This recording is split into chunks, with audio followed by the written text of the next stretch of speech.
You're listening to Wake Up with Patti Catter, where we're overcoming trials with triumphs. Now, here's your host, Patti Catter. Hi, everybody. Thanks for tuning in again this week. Today, we have a guy. His name is TexasCop2.0. I didn't ask you before the show. Is that just what we're going to call you the whole time, or do you want to give your name? Usually I get called Chuck or Tex, so it'll always fine. Or Texas Cop. All right. So I found you on TikTok.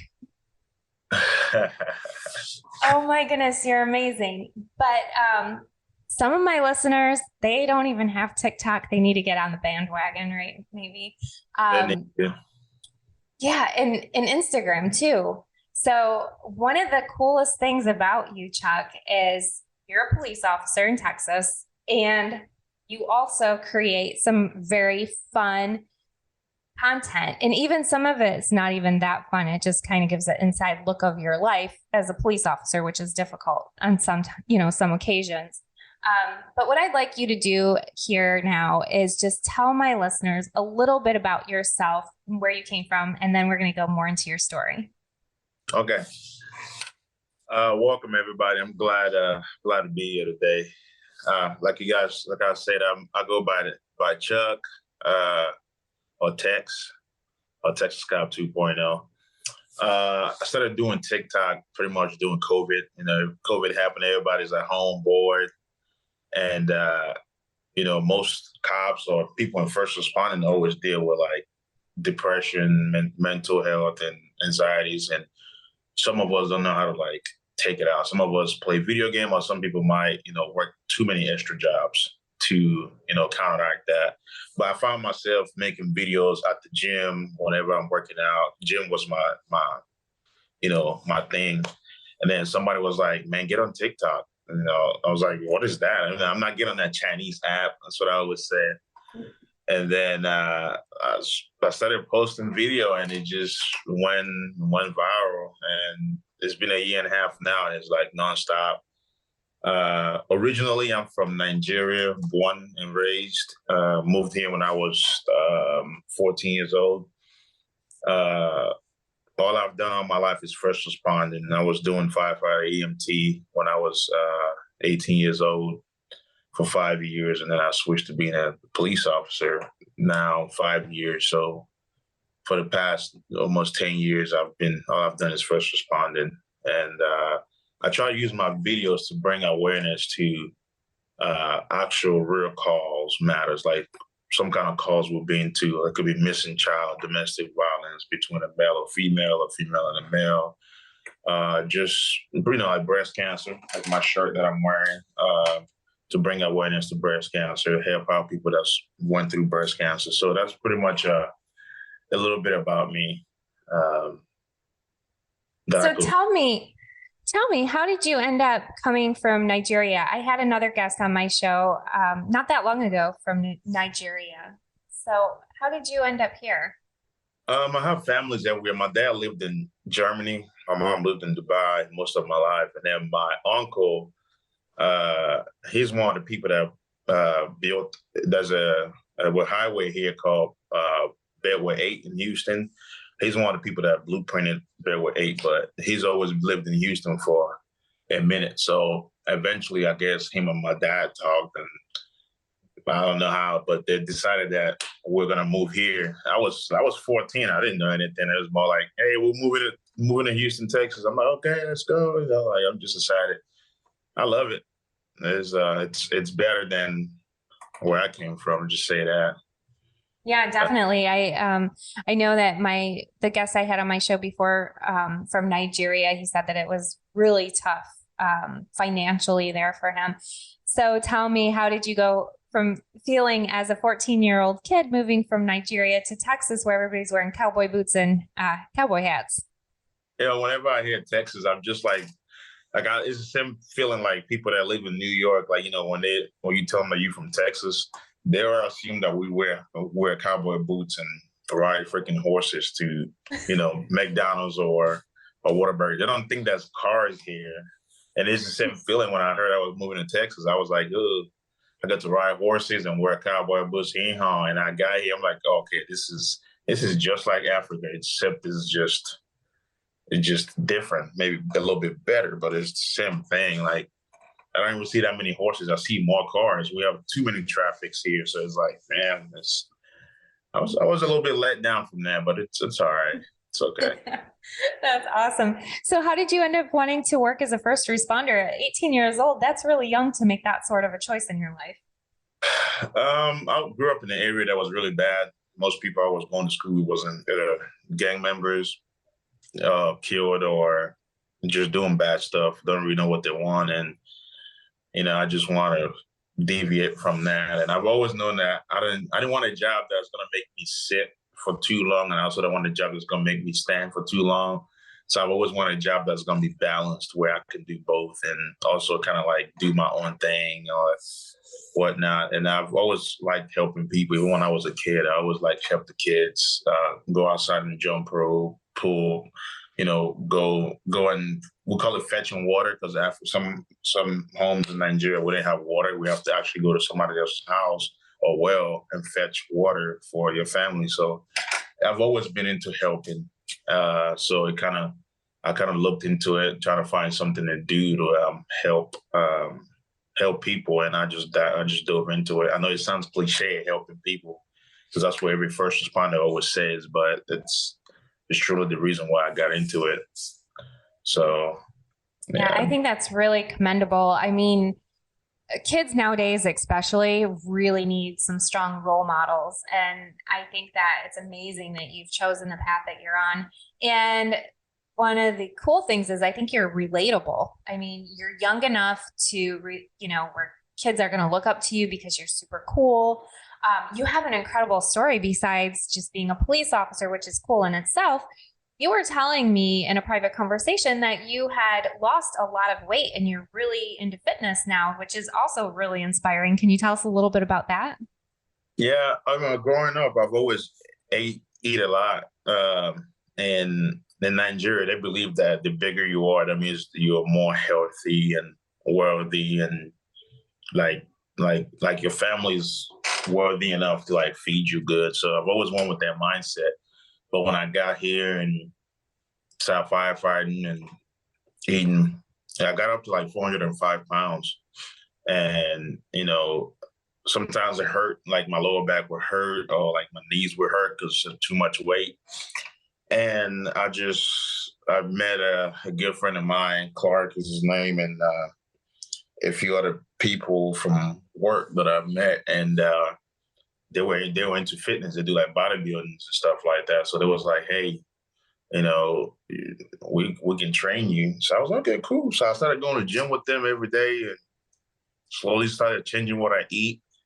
And I'm down to 280 or 290 right now. But every now and then I might hit 305, 310, and I'll go right back down. I just keep going back and forth. But now I know what to do. Even if I start slacking to where I get close to 400 again, I know exactly what to do to lose weight. So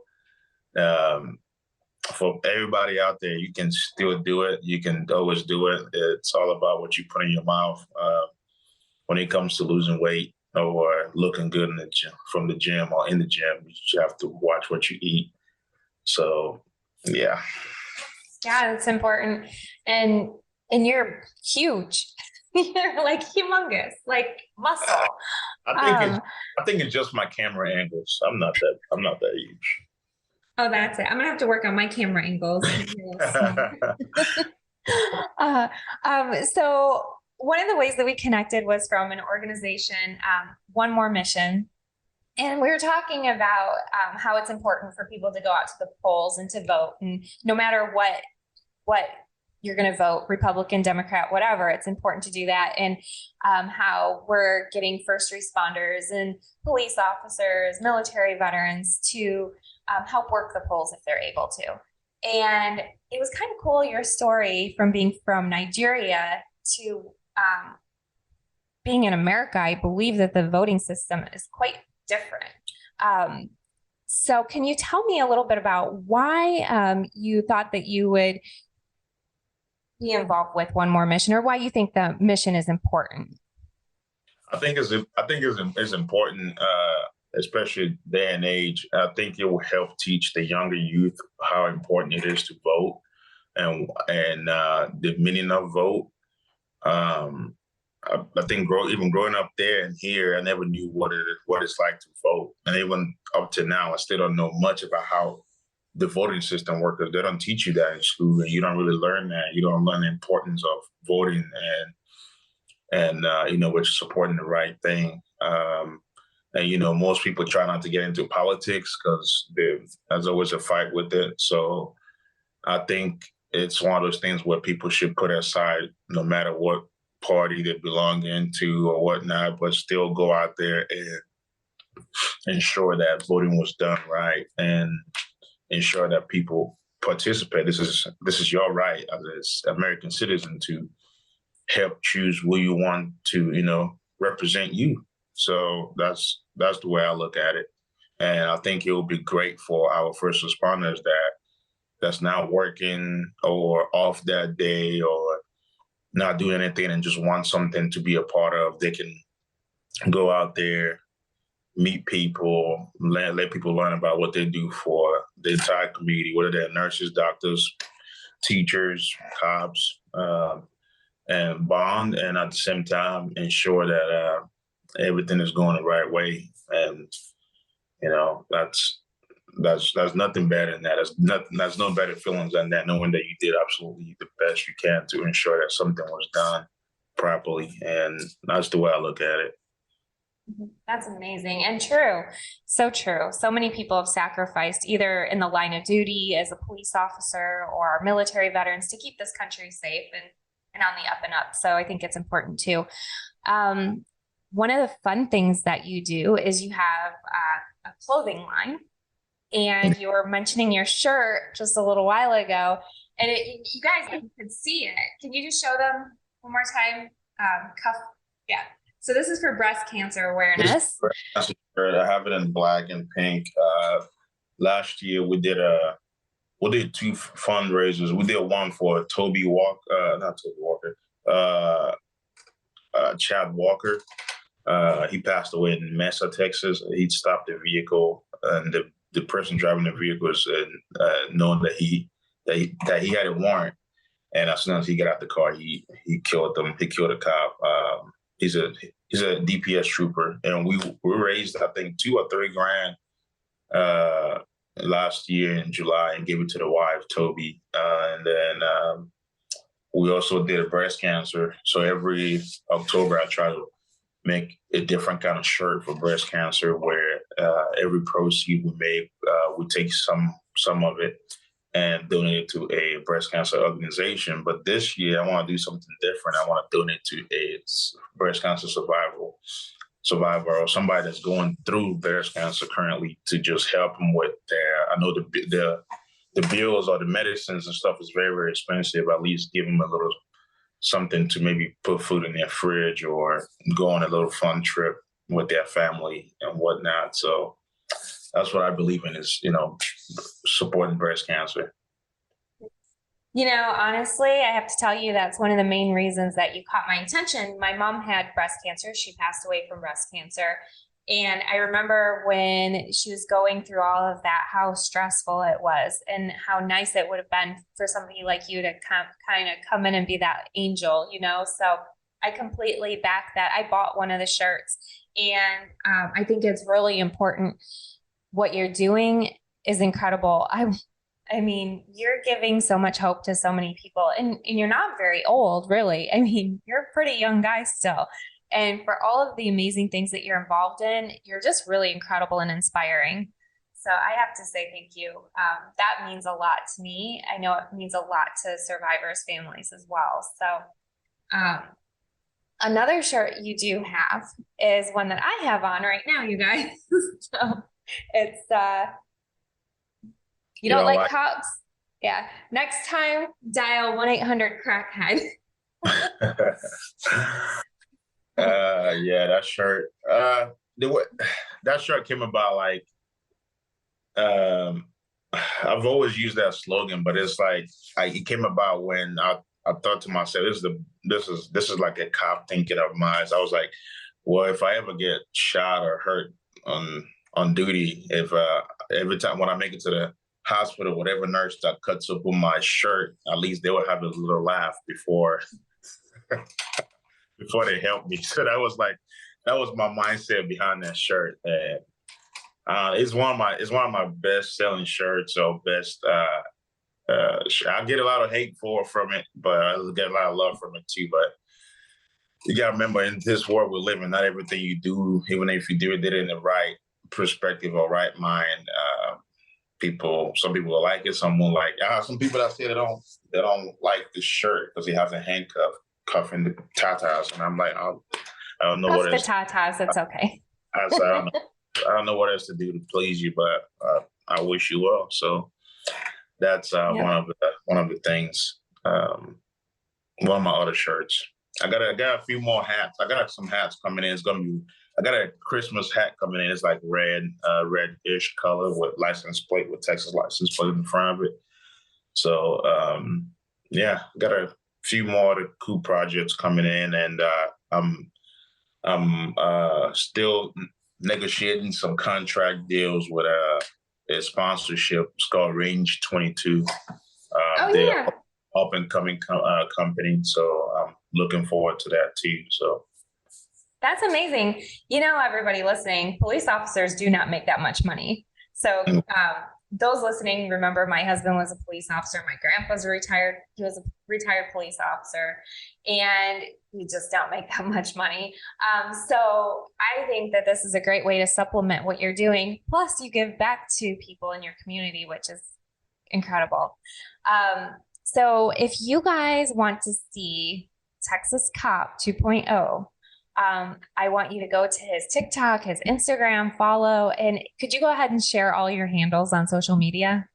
So you will find me on Instagram, TikTok, as Texas Cop 2.0. My Facebook is the only thing that's different. It's Texas Cop Tex.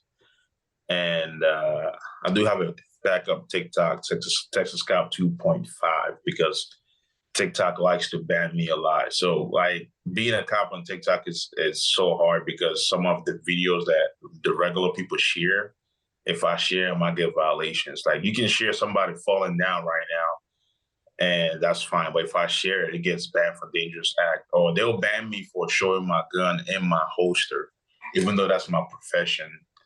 Or shooting in the shooting range, I will still get banned, and I have to like approve it and send an email like, "Yo, this is my job."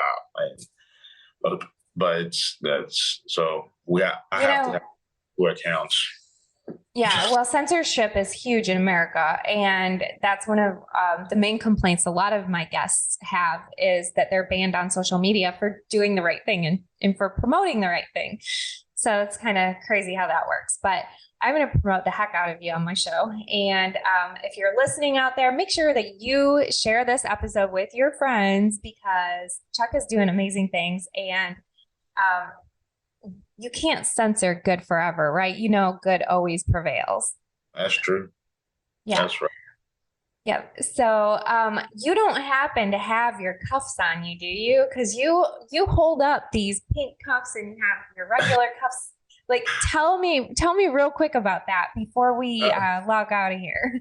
The pink handcuffs came about just last year. I actually bought them for promotion for breast cancer, and I was just wondering how I was going to use it to promote breast cancer or draw people's attention to it, and I just didn't know where to put it. I was like, I didn't put it in my ear, and then I went live and then made a video with it, and they both went like the live went crazy and the video went crazy. So I'm like, I think I'm up to something here. So I just kept doing more and more videos with it around my ear.